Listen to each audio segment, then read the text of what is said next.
Hello everyone, welcome to ensure medical education.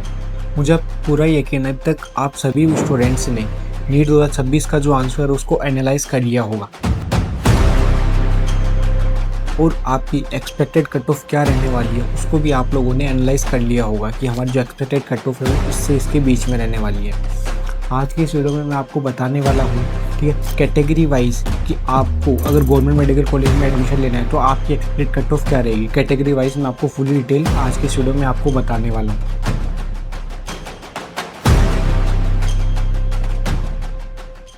लेकिन cut off पे जाने से पहले एक क्विक एनालाइज कर लेते हैं पेपर का। सबसे पहले स्टार्ट करते हैं बायोलॉजी से। बायोलॉजी का जो इस साल का पेपर है ये काफ़ी ज़्यादा इजी रहा था एज़ कम्पेयर टू अगर आप लोग 2 से 3 साल के पिछले के अगर आप पेपर देखेंगे उनके कंपेयर में इस साल का जो पेपर तो काफ़ी ज़्यादा इजी रहा था। काफ़ी सारे जो क्वेश्चन है वो स्टेटमेंट बेस्ड और मैच द फॉलोइंग टाइप के थे। काफ़ी सारे स्टूडेंट्स का ये जो बायोलॉजी का जो सेक्शन था ये अप्रोक्स 30 से 35 मिनट में कंप्लीट हो गया था। लेकिन फिर भी कुछ स्टूडेंट्स का ऐसा कहना है कि बायोलॉजी में ज़्यादा टाइम लगने की वजह से उन स्टूडेंट्स को फिजिक्स और केमिस्ट्री के अंदर टाइम कम मिला। चलिए बात करते हैं फिजिक्स की। फिजिक्स का जो लेवल है वो एक मॉडरेट लेवल था। जिन बच्चों के जो बेसिक कॉन्सेप्ट्स है वो क्लियर थे, ठीक है, न्यूमेरिकल्स अगर उन्होंने अच्छे से पढ़े थे तो उन सभी स्टूडेंट्स के लिए जो पेपर ये मॉडरेट था। बट अगर बच्चों के कॉन्सेप्ट्स क्लियर नहीं थे, उन्होंने न्यूमेरिकल्स प्रॉपर तरीके से पढ़े नहीं थे, उनको नहीं आते थे, तो उनके लिए ये जो पेपर है ये मॉडरेट से सीधा ट्रांसफर होकर डिफिकल्ट पे चला गया था। चलिए बात करते हैं केमिस्ट्री की। केमिस्ट्री जो है वो इस बार सबसे जो हार्डेस्ट सेक्शन है वो रहा है। केमिस्ट्री का जो सेक्शन है वो इस बार फिजिक्स और बायोलॉजी दोनों से ज़्यादा हार्ड आया है। ओवरऑल अगर मैं केमिस्ट्री की बात करूँ तो मॉडरेट टू डिफिकल्ट रही है इस बार केमिस्ट्री। चलिए बात करते हैं कि नीट 2026 की एक्सपेक्टेड कट ऑफ की। नीट 2026 एक्सपेक्टेड जो कट ऑफ है वो क्या रहेगी। देखो इस बार का जो पेपर वो काफ़ी ज़्यादा ईजी आया था, ठीक है, इस वजह से जो आपको कट ऑफ वो थोड़ी सी हाई देखने को मिल सकती है। ऐसा नहीं कि ज़्यादा हाई देखने को मिलेगी, पर आपको थोड़ा सा जो कट ऑफ थोड़ी सी आपको हाई देखने को मिलेगी। चलिए मैं आपको कैटेगरी वाइज बताता हूँ। जनरल की जो कट ऑफ है वो आपको 615 से लेकर 625 मार्क्स के बीच में देखने को मिल सकती है।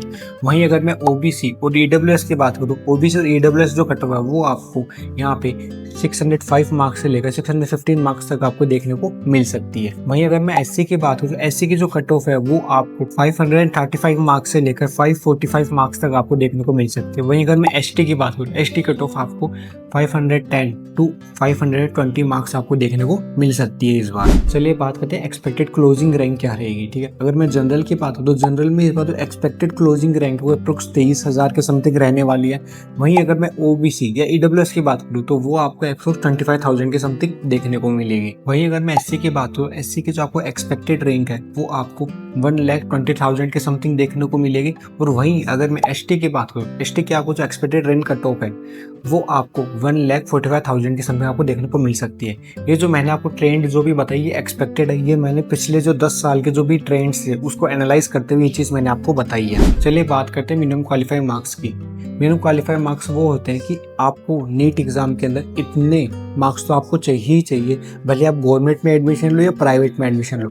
अगर आपके इससे कम मार्क्स आते हैं, ठीक है, देन आपका ना गवर्नमेंट में ना प्राइवेट में आप कहीं पे भी आप एडमिशन नहीं ले सकते। अगर मैं जनरल और ईडब्ल्यूएस के मार्क्स की बात करूँ तो वो आपको 150 टू 160 मिनिमम मार्क्स आपको देखने को मिल सकते हैं। वहीं अगर मैं ओबीसी एससी एसटी की बात करूँ तो वहाँ पे आपको जो मिनिमम मार्क्स है वो 120 से लेकर 130 देखने को मिल सकते हैं। ध्यान रहे अगर आपके मार्क्स इन मिनिमम मार्क्स से कम है तो आप प्राइवेट मेडिकल कॉलेजेस में भी एडमिशन नहीं ले पाएंगे।